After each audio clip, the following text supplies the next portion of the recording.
नमस्कार, मेरा नाम है अमिताभ और दृष्टि आईएएस की पेशकश रीकैप 2024 सीरीज में एक बार फिर से आपका स्वागत है।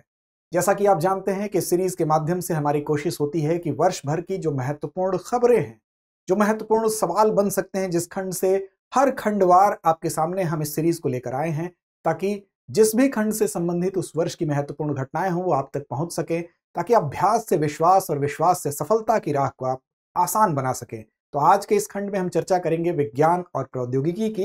अन्य खंडों को अभी तक आपने अगर नहीं देखा तो उसको देख सकते हैं, लाभान्वित हो सकते हैं।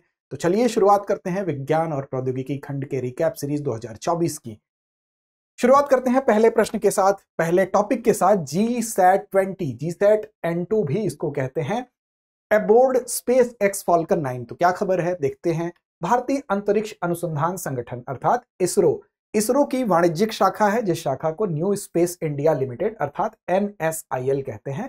2024 में इसने स्पेस एक्स के एक फॉल्कन 9 था, उसके द्वारा GSAT-20 को लॉन्च किया। तो महत्वपूर्ण खबर यह है कि फॉल्कन 9 के द्वारा लॉन्च किया गया है और GSAT-20 को लॉन्च किया गया है। अब फॉल्कन 9 स्पेस एक्स द्वारा ही डिजाइन और निर्मित दुनिया का पहला orbital class reusable 2 stage rocket है।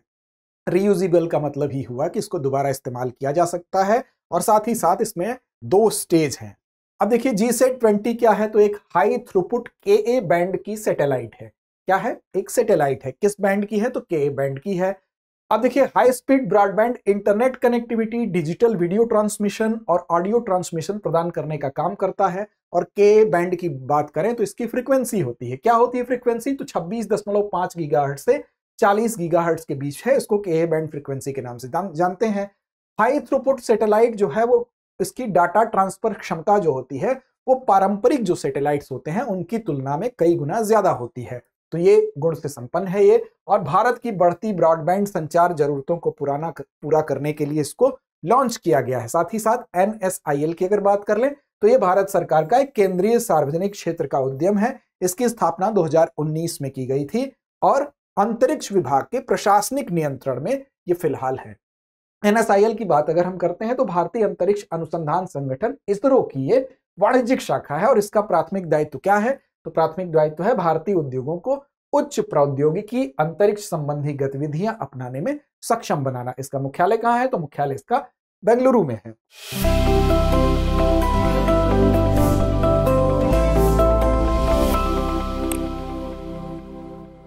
अगला है Bharat square kilometre array observatory अर्थात SKAO।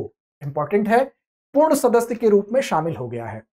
क्या है खबर, तो देखिए भारत औपचारिक रूप से जुलाई 2024 में, कब हुआ है, जुलाई 2024 में SKAO परिषद के सदस्य के रूप में, एक मेंबर के रूप में इसमें शामिल हो गया है। अब क्या है SKAO, तो Bharat square kilometre array observatory, इसका ये एक अंतर सरकारी संगठन है और इसका उद्देश्य क्या है, तो अत्याधुनिक जो रेडियो दूरबीन है उनका निर्माण करना और उनका संचालन करना, ये इसका उद्देश्य है। इसका वैश्विक मुख्यालय कहां है, तो यूनाइटेड किंगडम के जोड्रिल बैंक ऑब्जर्वेटरी में इसका वैश्विक मुख्यालय स्थित है। आप इस चित्र में देख सकते हैं, यहाँ पर ढेर सारे छोटे छोटे आपको ये बिंदु जो दिखाई दे रहे हैं, क्या है इसको समझते हैं। तो देखिए ये एक परियोजना है जिसमें हजारों एंटीना, वो जो आप दृश्य देख रहे थे यहाँ भी आप देख सकते हैं, इसमें हजारों की संख्या में जो एंटीना होते हैं उनकी एक श्रेणी होती है, उस श्रेणी में ये लगाए जाते हैं। विशेष रूप से दक्षिण अफ्रीका और ऑस्ट्रेलिया के दूर दराज के रेडियो शांत स्थानों पर इनको स्थापित किया जाएगा इसके अंतर्गत। और ये खगोलीय घटनाओं का निरीक्षण करेंगे, अध्ययन करने के लिए एक बड़ी इकाई के रूप में इसको देखा जा रहा है। जो भी खगोलीय घटनाएं होती हैं वो यहां से उसका अध्ययन किया जाएगा, इसके लिए इसको स्टैब्लिश किया गया है। इसका उद्देश्य आप देखेंगे तो जो गुरुत्वाकर्षण तरंगे हैं उनका भी अध्ययन किया जाता है, ये भी इसके उद्देश्यों में शामिल है। अगला है एक्स-रे पोलरीमीटर सैटेलाइट। अब देखिए हाल ही में भारतीय अंतरिक्ष अनुसंधान संगठन अर्थात इसरो ने एक्स-रे ध्रुवीकरण और इसके ब्रह्मांडीय स्रोतों अर्थात जो एक्स-रे जहां से निकलती हैं ब्रह्मांडीय, उसके जो स्रोत हैं, चाहे वो कोई ब्लैक होल हो, न्यूट्रॉन तारा हो, मैग्नेटर्स हो, उससे निकलने वाली जो एक्स-रे किरणें हैं उसमें उसका ये अध्ययन करेगा, उसके विकिरण का अध्ययन करेगा। और अपना पहला एक्स-रे पोलरीमीटर सैटेलाइट इसके लिए, जिसको एक्सपोसेट कहा गया है, उसको लॉन्च किया गया है। किसके द्वारा, तो इसरो ने इसको लॉन्च किया है। इस मिशन को लो अर्थ ऑर्बिट में PSLV C58 रॉकेट द्वारा संचालित किया जा रहा है। अब आप हमको कमेंट बॉक्स में कमेंट करके बताइए कि लो अर्थ ऑर्बिट जो होती है वो उसकी परिसीमा क्या होती है। आगे देखते हैं तो जो एक्सपोसेट मीडियम है, एक्सरे बैंड में एक्सरे ध्रुवीकरण के लिए समर्पित दुनिया का दूसरा मिशन है। पहला मिशन कौन सा है, कमेंट बॉक्स में कमेंट करें। अब देखिए हाल ही में लॉन्च किए गए सौर मिशन आदित्य L1 और एस्ट्रोसेट के बाद अगर हम बात करें तो भारत की ये तीसरी अंतरिक्ष आधारित वेधशाला है, ऑब्जर्वेटरी है। इसका मतलब कि इससे पहले कौन कौन सी हमारी ऑब्जर्वेटरी थी, तो सौर मिशन आदित्य L1 था और एस्ट्रोसेट था, और उसके बाद ये हो गया एक्सपोसेट। इस तरह से ऑब्जर्वेटरी की बात करें तो ये तीसरा हो गया। और एक्सरे विद्युत चुंबकीय विकिरण होता है जिसकी तरंग दैर्घ्य क्या होती है, 0.01 से लेकर 10 नैनोमीटर तक होती है। अगला है कार टी सेल थेरेपी। ये एक सेल थेरेपी है जिसका इस्तेमाल कैंसर, विशेष रूप से जो ब्लड से संबंधित कैंसर है उसके इलाज में किया जाता है। तो कार टी सेल थेरेपी जिसे कि chimeric antigen receptor T cell therapy के नाम से भी जाना जाता है। ये क्या है, तो बेसिकली ये इम्यूनोथेरेपी है, हमारे इम्यूनिटी में ये जुड़ जाती है और थेरेपी काम करती है। कैसे काम करती है, जैसे कि आपने ब्लड किसी का कलेक्ट कर लिया सबसे पहले, फिर उसमें आपने टी सेल्स को, वहां पर टी सेल्स का आपने इस्तेमाल किया, उनके ब्लड से टी सेल्स को निकाला, फिर उसको आपने क्या किया, जेनेटिकली मॉडिफाइड किया और उसको रीप्रोग्राम किया। रीप्रोग्राम करने के बाद ये टी सेल्स जो हैं वो नए तरीके से मॉडिफाई होती हैं, फिर इसको ये मल्टीप्लाई हो जाती हैं। इसको फिर क्या किया आपने, फिर से ब्लड में इन्फ्यूज कर दिया, अर्थात दूसरे के ब्लड में जिसको ठीक करना है वहां पर इन्फ्यूज करेंगे। तो ये जो मॉडिफाइड जो कार टी सेल्स हैं ये अटैक करेंगी जो कैंसर की सेल्स होती हैं उनके ऊपर। तो हम कह सकते हैं कि ये इम्यूनोथेरेपी है जिसमें टी कोशिकाओं अर्थात टी सेल्स को जेनेटिकली मॉडिफाइड करके कैंसर सेल्स पर हमला करने के लिए पहले तैयार किया जाता है। यहां पर आपने देखा कि इसको जेनेटिकली मॉडिफाइड इस चरण में किया गया है, उसके बाद यहां पे फिर से इसको इन्फ्यूजन किया जाता है। अब इसमें जो ल्यूकेमिया होता है, मतलब जो व्हाइट ब्लड सेल्स होती हैं, श्वेत रक्त कोशिकाओं का उत्पादन करने वाली कोशिकाओं से उत्पन्न होने वाले जो कैंसर होते हैं, वहीं लिम्फोमा हो गया, लसिका प्रणाली से उत्पन्न होने वाली जो विकार होते हैं, उसमें ये काफी प्रभावी माना जाता है। अक्सर इसको जीवित दवा के रूप में भी जाना जाता है, इस नाम से भी इसको संबोधित किया जाता है। फिर नेक्स्ट कार 19 जो है भारत में पहली कार टी सेल थेरेपी है, तो इसको भी आप याद रखेंगे। इसको क्या हुआ था, तो इसको CDSCO अर्थात central drug standard control organisation की स्वीकृति भी मिल चुकी हुई है, जिसकी बात हम कर रहे हैं नेक्स्ट कार 19 की। अगला है नैनोडैप। अब नैनोडैप क्या है, तो ये एक तरह का वित्त मंत्री ने जो बजट जब पेश किया 24-25 में, तभी जो कृषि जलवायु क्षेत्र हैं वहां पर विभिन्न फसलों पर उर्वरक के रूप में, खाद के रूप में जो नैनो DAP है अर्थात नैनो अमोनियम डाइफॉस्फेट, इसकी बात की जा रही है। नैनो अमोनियम डाई नहीं, डाई अमोनियम फॉस्फेट, इसके उपयोग के विस्तार की घोषणा कर दी गई थी। ये बेसिकली क्यों उपयोगी है, इसलिए उपयोगी है क्योंकि इसमें जो पार्टिकल्स होते हैं, इसमें एक तो ये तरल रूप में होता है और नैनो अर्थात बहुत छोटे पार्टिकल्स होते हैं, तो जो भी जिस भी फसल में इसको उपयोग किया जाएगा तो उसकी अवशोषण क्षमता बढ़ जाती है और कम उपयोग में हमको परिणाम अच्छा मिलता है, साथ ही साथ प्रदूषण भी इसमें काफी कम होता है। तो इस उर्वरक के कणों का आकार बहुत सूक्ष्म होता है, नैनो साइज होता है, जैसा कि नाम से स्पष्ट है, जिससे पौधों के पोषक तत्व जो है उन तक शीघ्र पहुंच जाते हैं और अधिकतम अवशोषण हो पाता है। तो ये इसका कारण है। देखिए यूरिया जो है भारत में सर्वाधिक इस्तेमाल किए जाने वाला यूरिया है। यूरिया के बाद अगर आप देखेंगे कि कौन से हम खाद का इस्तेमाल कर रहे हैं, तो उस तौर पर आप देखें तो यहां पर दूसरे पायदान पर आता है DAP। अब देखिए इसमें जो नैनो DAP है और पारंपरिक DAP है, दोनों में अंतर क्या है, तो रूप में अंतर देख लें। जो पारंपरिक DAP है वो ठोस होता है, जबकि नैनो DAP क्या है, तरल है। पारंपरिक जो DAP है उसकी कम मात्रा नहीं जरूरी होगी, उसकी ज्यादा मात्रा लगेगी, लेकिन यहाँ पर बहुत कम मात्रा में काम हो जाएगा। साथ ही साथ अवशोषण, नैनो DAP का अवशोषण तेजी से पौधे करते हैं, जबकि जो पारंपरिक है उसका अवशोषण धीमा होता है। वहीं पर पर्यावरण पर प्रभाव के दृष्टिकोण से भी महत्वपूर्ण है, क्योंकि ये कम प्रदूषण फैलाता है, वहीं पर पारंपरिक जो DAP है उससे अधिक प्रदूषण फैलता है। अगला है multiple independently targetable re entry vehicle तकनीक। अब ये नई तकनीक है, इस तकनीक में हाल ही में भारत ने, जिसको MIRV कहते हैं, multiple independently targetable re entry vehicle, इस क्षमता को कुछ चुनिंदा देशों के पास ये क्षमता है, इसमें भारत भी इस लिस्ट में शामिल हो गया है, इस ग्रुप में शामिल हो गया है। DRDO के द्वारा आयोजित मिशन दिव्यास्त्र, ये नाम भी आप याद रखेंगे, मिशन दिव्यास्त्र, उसी में सफल उड़ान निरीक्षण के माध्यम से भारत ने ये उपलब्धि हासिल की थी। अब इस तकनीकी के माध्यम से क्या होगा कि एक ही मिसाइल होगी और उससे एक साथ, एक ही मिसाइल के माध्यम से आप कई टारगेट पर एक साथ अटैक कर पाएंगे, अलग अलग वार किया जा सकता है।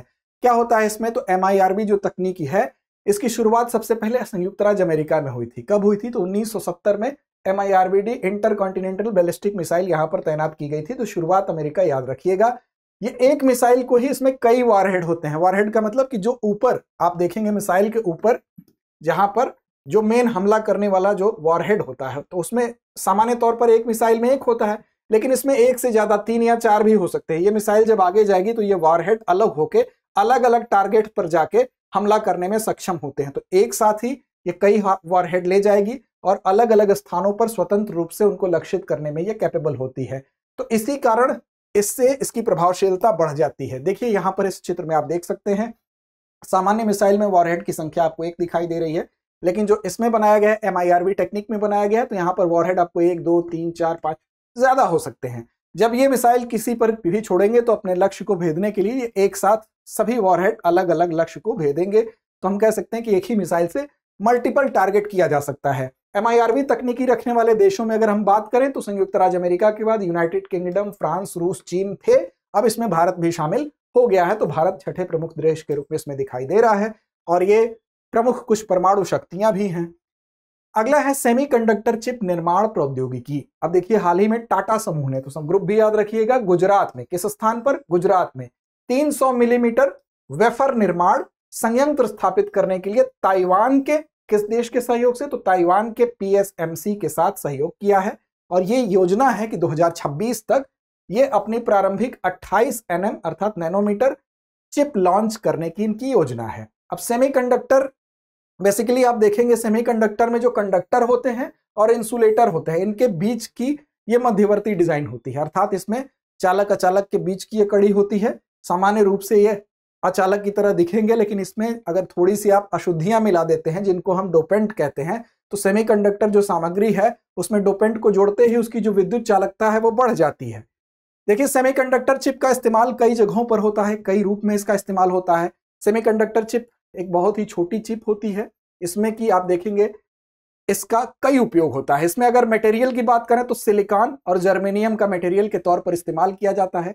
इसका इस्तेमाल कई चीजों में होता है। इलेक्ट्रॉनिक सर्किट के मूल निर्माण खंड के रूप में यह कार्य करता है। अधिकतर जो इलेक्ट्रॉनिक सर्किट बनते हैं उसका जो मूल निर्माण का खंड होगा वो सेमीकंडक्टर ही होता है। अब देखिए इसमें जो डाटा को प्रोसेस करेगा उस पर काम आता है, डाटा को स्टोर करने में, इंफॉर्मेशन को स्टोर करने में काम आता है, किसी भी डिवाइस के कंट्रोलिंग जो सिस्टम होते हैं उसकी ये मूल इकाई के रूप में होता है। तो ये इसके कई रोल होते हैं। आप देखें अधिकांश इलेक्ट्रॉनिक सर्किट का मूल निर्माण खंड जो होता है सेमीकंडक्टर ही होता है। और इसमें ये बेसिकली एक नाखून से भी छोटी इकाई होती है और उसी चिप पर अरबों छोटे छोटे स्विच हो सकते हैं। तो इसके उपयोग बहुत ज्यादा होते हैं। और सेमीकंडक्टर जो चिप होता है उसका मूल घटक क्या है? सिलिकॉन वेफर होता है। तो याद रखेंगे इसके इस्तेमाल की मैंने बात की है कि डेटा प्रोसेस हो सकता है, जानकारी संग्रहित कर सकते हैं, इलेक्ट्रॉनिक उपकरणों को कंट्रोल कर सकते हैं। जैसे आप ट्रांजिस्टर देखे होंगे, सेमीकंडक्टर डिवाइस बनाने की प्रक्रिया को, जो ये इस प्रक्रिया को क्या कहा जाता है अगर आपसे ये पूछा जाए तो चिप्स और ट्रांजिस्टर जैसे सेमीकंडक्टर डिवाइस बनाने की जो प्रोसेस होती है, जो प्रक्रिया होती है, उसको फैब्रिकेशन तकनीकी के नाम से भी जाना जाता है। अब देखिएगा अगर देश पर नजर डालें कि कौन सा देश सेमीकंडक्टर को मैन्युफैक्चर करने में किसका कितना रोल है, तो इसमें देखिए साउथ कोरिया सबसे आगे है। 25% सेमीकंडक्टर का यहाँ पर इस्तेमाल मैन्युफैक्चर करने का काम कर रहा है। उसके बाद चाइना है, फिर ताइवान है, 22% पे जापान है, अमेरिका है, यूरोपियन मिडिल ईस्ट है और उसके बाद साउथ ईस्ट एशिया का नंबर आता है। तो ऐसे में चूंकि साउथ ईस्ट एशिया में या इस क्षेत्र में एशियाई कंट्रीज में हम कह सकते हैं ज्यादा नहीं है, तो भारत की ये पहल महत्वपूर्ण अपने आप हो जाती है। अगला है virtual private network. Virtual private network जिसको शॉर्ट फॉर्म में आपने जानते हैं VPN के नाम से काफी चर्चा में रहता है। VPN क्या है? तो VPN एक ऐसी तकनीक होती है जो कि उपयोग करने वाले अर्थात उपयोगकर्ता के डिवाइस और इंटरनेट के बीच में एक सुरक्षित और निजी कनेक्शन स्थापित करती है। इसका मतलब कि आप मान लीजिए किसी को संदेश भेजना चाहते हैं तो VPN ऐसी तकनीकी है कि उस संदेश को क्या करेगी, वो किसी कोड में कन्वर्ट कर देगी जिससे कि उस संदेश को मध्यवर्ती जो भी बीच वाले लोग हैं वो नहीं पढ़ पाएंगे। चाहे वो बीच में आपको उपलब्ध इंटरनेट उपलब्ध कराने वाली कंपनी होगी या कोई सरकारी एजेंसी होगी, वो उसको नहीं पढ़ पाएगी। तो हाल के वर्षों में ऑनलाइन सामग्री पर जो रूस था उसने अपनी कड़ी पकड़ जब बनाई तो नागरिकों के बीच में ये VPN वर्चुअल प्राइवेट नेटवर्क जो है वो काफी इसमें इसके प्रयोग में वृद्धि देखी गई। VPN क्या करता है? तो इंटरनेट ट्रैफिक को एनक्रिप्ट करता है और उपयोगकर्ता की जो ऑनलाइन पहचान है उसको ये छुपा देता है। डेटा को एक कोड में कन्वर्ट कर देगा, जिससे कोई भी तीसरी पार्टी जो भी होगी, चाहे वो हैकर्स ही हो गए या इंटरनेट सर्विस प्रोवाइडर हो गए या सरकारी एजेंसियां होंगी, आपके डेटा को पढ़ ही नहीं पाएंगी। तो वीपीएन भौगोलिक प्रतिबंधों और सेंसरशिप को बाईपास कर सकता है। अगर कहीं पर कोई प्रतिबंध लगाया भी गया है तो उसको ये, चूंकि कोडिंग में ये कन्वर्ट हो जाता है, तो उसको बाईपास कर सकता है। किसी अलग स्थान पर वीपीएन सर्वर को कनेक्ट कर सकते हैं आप, और उससे उपयोगकर्ता एक ऐसी सामग्री और वेबसाइट तक भी पहुंच सकता है जो उस स्थान में प्रतिबंधित हो। तो ये काफी पॉपुलर हो गया। हाल ही में आपने देखा होगा कि भारत में जो इलेक्ट्रॉनिक और सूचना प्रौद्योगिकी मंत्रालय है, उसने जो वीपीएन प्रदाता है या डेटा केंद्र है, वर्चुअल सेवा नेटवर्क है और क्लाउड प्रदाता है, उनको ये कहा है कि 5 वर्षों के लिए आप उपयोगकर्ताओं के व्यक्तिगत विवरण और रिकॉर्ड, उसके लिए एक अनिवार्य नियम बना दिया है कि आपको ये रखना ही पड़ेगा कि किस उद्देश्य से इस्तेमाल किया गया है। कहीं ऐसा तो नहीं कि किसी गलत उद्देश्य से इस्तेमाल किया गया है। तो जो उपयोग पैटर्न और सेवा उद्देश्य है उसको भी लॉग करना होगा, उसको भी सुरक्षित रखना होगा। 6 घंटे के भीतर CERT इनको साइबर सुरक्षा घटनाओं की रिपोर्ट करनी होगी अगर ऐसा मांगा जाता है तो, अर्थात computer emergency response team India की जो है, जिसको हम शॉर्ट फॉर्म में कह रहे हैं CERT इन, तो ये साइबर सुरक्षाओं के संबंध में भारतीय सरकार द्वारा स्थापित एक संस्था है जो कि साइबर सुरक्षा के मामलों में काम करती है। तो इस लिहाज से ये कदम उठाया गया है। अगला है एमपॉक्स, काफी चर्चा में था। एमपॉक्स एक वायरस है। कैसा वायरस है? तो ये मंकी पॉक्स के नाम से भी इसको जाना जाता है और एक DNA वायरस है और ये पॉक्सविरिडे परिवार से है। इसके संबंध में हमने एक काफी विस्तृत प्रोग्राम भी बनाया था। आपने अगर नहीं देखा है तो विस्तार से उसको हमारे चैनल पर आप देख सकते हैं। इसमें क्या होता है, बड़े डबल स्ट्रैंडेड DNA वायरस होते हैं और ये वायरस की पहचान सबसे पहले 1958 में बंदरों में हुई थी, लेकिन तब से ये मनुष्यों को भी संक्रमित करता पाया गया है। मुख्य रूप से जानवरों, और जानवरों में भी विशेष रूप से जो कृंतक समूह है जैसे चूहे या गिलहरी और प्राइमेट्स, जिसमें कि बंदर आता है, उससे सीधे संपर्क से होने से मनुष्यों में भी ये फैल जाता है। एमपॉक्स के लिए एक टीका मौजूद है। इसकी उपलब्धता और प्रभावशीलता हालांकि उतनी ज्यादा नहीं है, सीमित है, जो कि बेहतर रोकथाम और नियंत्रण उपायों की आवश्यकता को अभी उजागर करता है। ये कहता है कि सिर्फ टीका ही इसमें पर्याप्त नहीं, इसमें आप रोकथाम करना जरूरी है, इसके संबंध में एहतियात बरतना जरूरी है। एमपॉक्स ने 2022-23 में 118 से अधिक देशों में लगभग 1 लाख से अधिक लोगों को प्रभावित करने वाले व्यापक प्रकोप के दौरान वैश्विक ध्यान लोगों का आकर्षित किया था। तो इसको याद रखेंगे। WHO ने एमपॉक्स प्रकोप को सार्वजनिक स्वास्थ्य आपात भी घोषित किया था। अब इसमें आपको यहां पर एक चार्ट दिया गया है जिसमें स्मॉल पॉक्स, मंकी पॉक्स और चिकन पॉक्स में विभेद अंतर को बताया गया है। तो इस अंतर को आप स्क्रीनशॉट ले सकते हैं, विस्तार से इसको देख सकते हैं। फिलहाल अगर बात करें स्मॉल पॉक्स की तो ये वेरियोला वायरस के कारण होता है, वहीं मंकी पॉक्स की बात करें तो मंकी पॉक्स वायरस के कारण होता है, वहीं पर चिकन पॉक्स की बात करें तो वेरिसेला जोस्टर वायरस के कारण होता है। बाकी विस्तार से आप इस स्क्रीनशॉट ले सकते हैं, इसको देख सकते हैं। अगला है तियानटोंग परियोजना। अब देखिए ये परियोजना क्या है, तो चीनी इंजीनियर थे और वैज्ञानिक, उन्होंने दुनिया का पहला ऐसा उपग्रह बनाया है, एक ऐसा उपग्रह जो कि स्मार्टफोन को, मोबाइल टावर अगर वहां पर नहीं होगा तो बिना मोबाइल टावर के भी कॉल करने में सक्षम बनाता है। जनरली स्मार्टफोन तभी काम करता है जब वहां पर मोबाइल टावर की उपस्थिति होती है, लेकिन अगर किसी कंडीशन में मोबाइल टावर काम नहीं कर रहे हैं तो ऐसी दशा में जो तियानटोंग परियोजना है, जो तियानटोंग प्रोजेक्ट है, चीनी इंजीनियर और वैज्ञानिकों ने तैयार किया है, मोबाइल टावर की अनुपस्थिति में भी वहां के मोबाइल नेटवर्क काम करेंगे। इसका उद्देश्य क्या है कि आपातकालीन स्थितियों में अगर मोबाइल कनेक्टिविटी बाधित होती है तो लोगों को ओवरहेड संचार ऑर्बिटर से सीधे जुड़कर मदद मांगना है। प्रत्येक तियानटोन उपग्रह को 12 वर्ष की आयु के लिए डिजाइन किया गया, मतलब इसकी हम कह सकते हैं जो उम्र है, एक उपग्रह की उम्र है वो 12 वर्ष तक है। 12 वर्ष के बाद इसकी उम्र समाप्त हो जाएगी। ये काम कर भी सकता है, लेकिन अमूमन जो एक्सपायरी डेट होती है वो 12 वर्ष की है। भारतीय अंतरिक्ष स्थिति आकलन report 2023, Indian space situational assessment report. अब देखिए भारतीय अंतरिक्ष अनुसंधान संगठन इसरो ने 2023 के लिए इस आकलन रिपोर्ट को जारी किया है। तो किसने जारी किया है? इसरो ने जारी किया है।